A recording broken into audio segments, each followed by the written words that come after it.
pay attention to it. Somebody has to be an enemy to justify the expense of the military expenditures that are taking place even as the troops come home. Remember, a paid military must always have an enemy to fight. Who do you think the next victims are?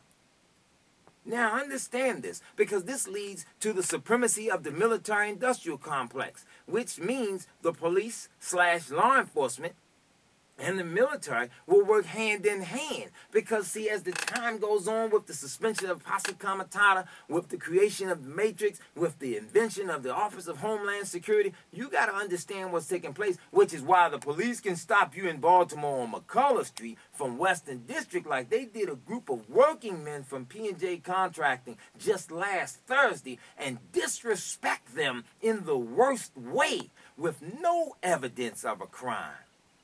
Then you better bet your last dollar that this is the way they're running the whole world, and this is all it's going to do.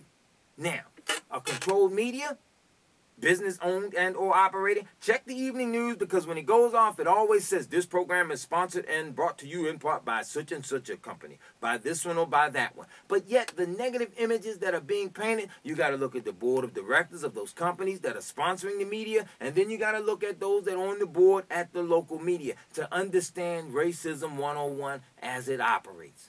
You have to pay attention to this obsession that this society is having with national security. Or on the local level, they'll call it public safety. You have to understand that, because all it is the emergence of a police state, where after a while you won't have any rights to do anything. And that's the truth, straight from the bottom of my heart. I can't do it no other way but to say it to you in a language you understand. Pretty soon you won't be able to go out front and bust a fart without being arrested for pollution. That's the bottom line. Now, I know you all don't like that. I know you probably don't want to hear it. I really could care less. Pay attention, family, because it gets worse. When you see religion and the ruling elite tied together, that's preachers and politicians, know for certain, come on, you've heard some of them ads on TV, the big three, preachers such as Frank Reed and others out endorsing political candidates, but yet they'll tell you something about this separation of church and state. Well, it reminds you of a bad movie, The Thing. You know how The Thing goes. Whatever it was, it couldn't be identified, it couldn't be killed. It was only frozen and or suspended in time. But the truth be told, as the thing upholds the state upholds the thing. And the thing right now that's troubling most of us is the fact that these false preachers, these false religions, under almost every religion, Christian, Muslim, Hindu, Jew, whatever you think you are, if you're rolling with this New World Order, there's nothing to you. There's nothing to your God. And there's no other way to say that.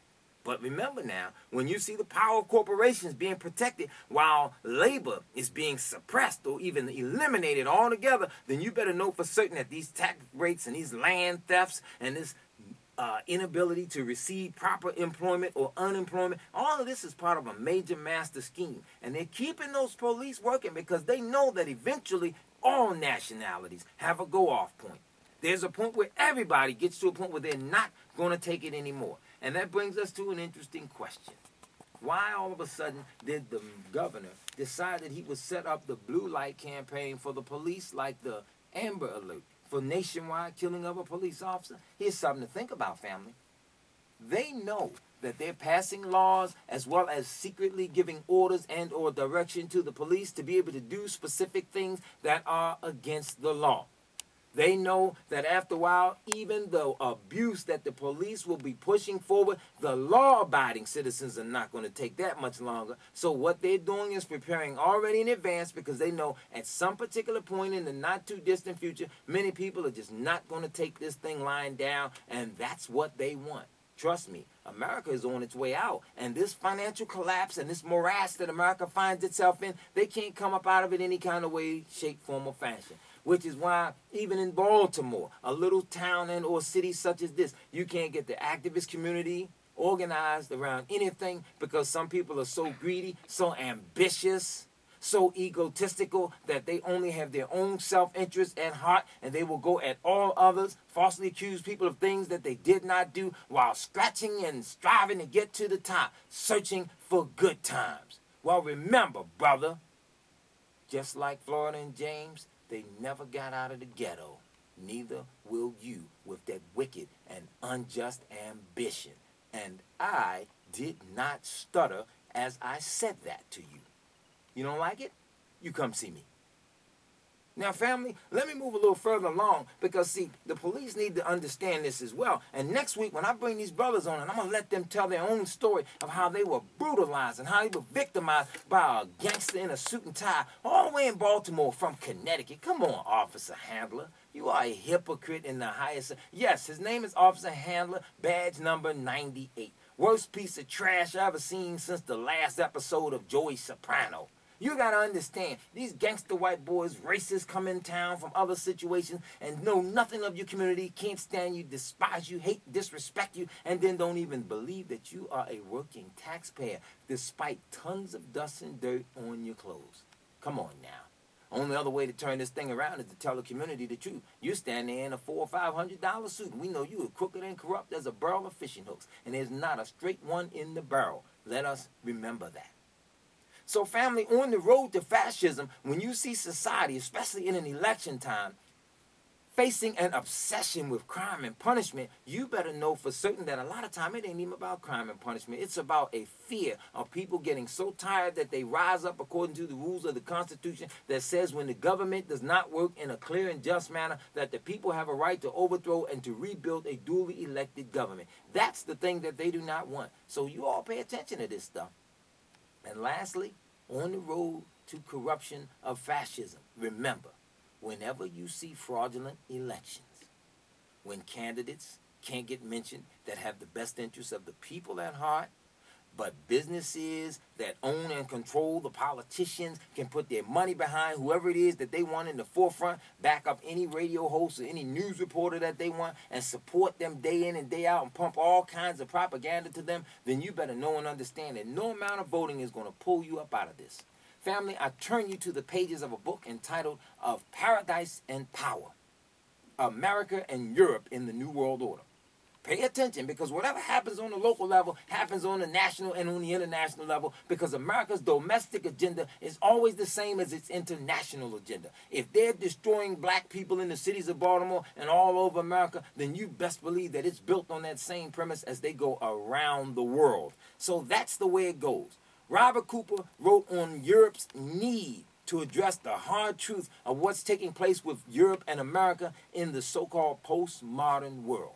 And he says that if the postmodern world doesn't begin to protect itself, it can be destroyed.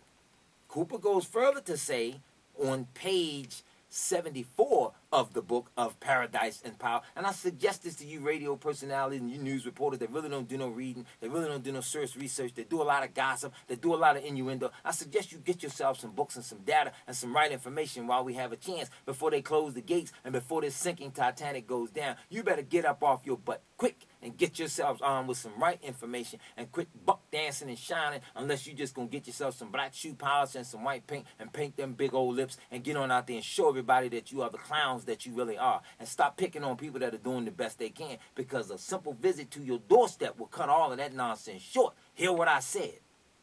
Now let's go further, family. The challenge, Cooper says, to the postmodern world is to get used to the idea of double standards.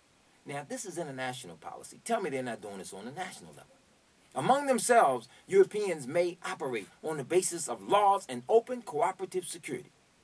But when dealing with the world outside Europe, we need to revert to the rougher methods of an earlier era.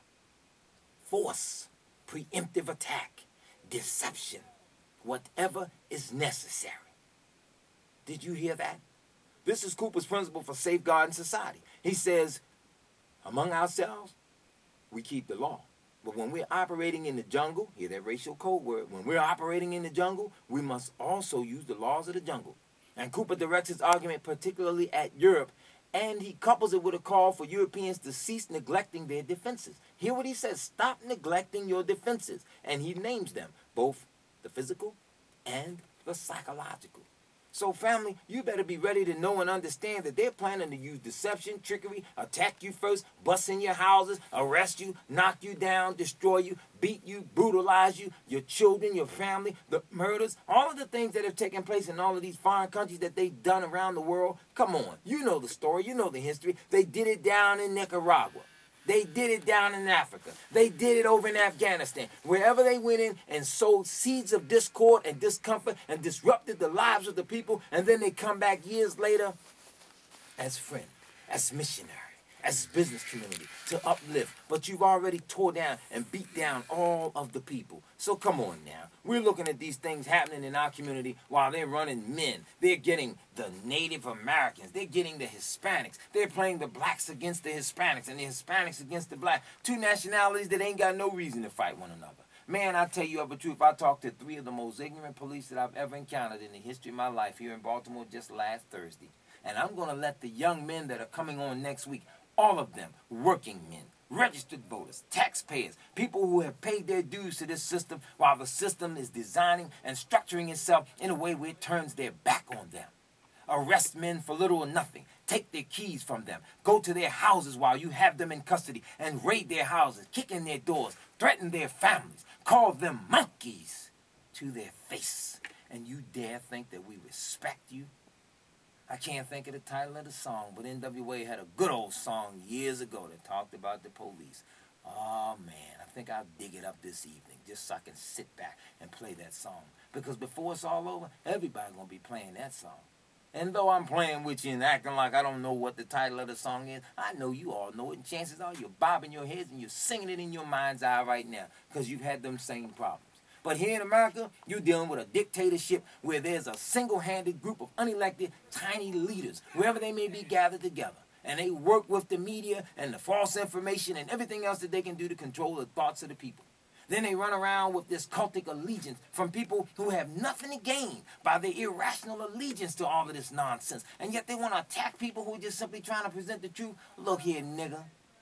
You ain't got nothing nobody want to be jealous of. People that are out here scrambling and struggling, you better keep the names of the righteous out of your mouth and go somewhere and redeem yourself while there is a chance. Because, see, the Most High, the most glorious part of all of it is the simple fact that he sits high and looks low. And he sees everything that we do. So though we may lie to ourselves and lie to the people, you'll never pull that lie over on the Most High. So keep your mouth shut while the community stands up and tries to fight back as best they can. Because this impoverishment that's happening to the citizens here, we don't have a lot of wealth and a lot of opportunity.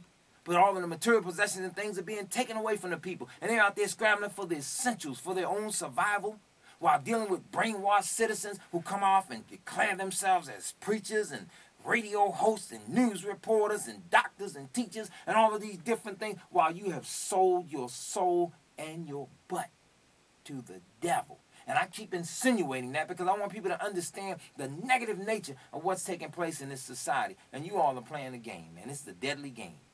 As I said earlier, I say again, the police departments are corrupt because they're fighting for their jobs. Their pensions and all of those different things have been stolen from them. They're just as much a victim in all of this as everybody else. But the difference is they're so stupid that they pledge a loyalty to a system that when it's done and said, it will throw them away just like a drunk regurgitates everything that he's taken into his drunken system on a hot Saturday night. Just give it time, boys. I tell you of the truth, this system's going to turn on you. Just as America tries to eat its young, it eats everything in its way that does not go along with its policy.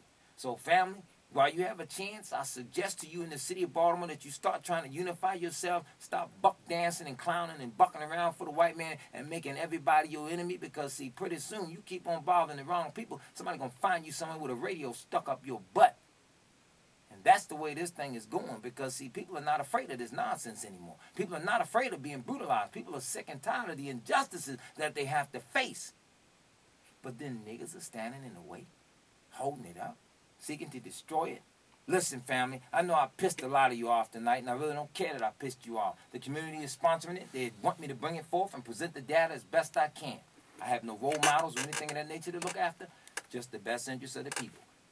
You can call me direct or you can email me at d.johnsonsr@hotmail.com, or you can call me direct if you have the heart.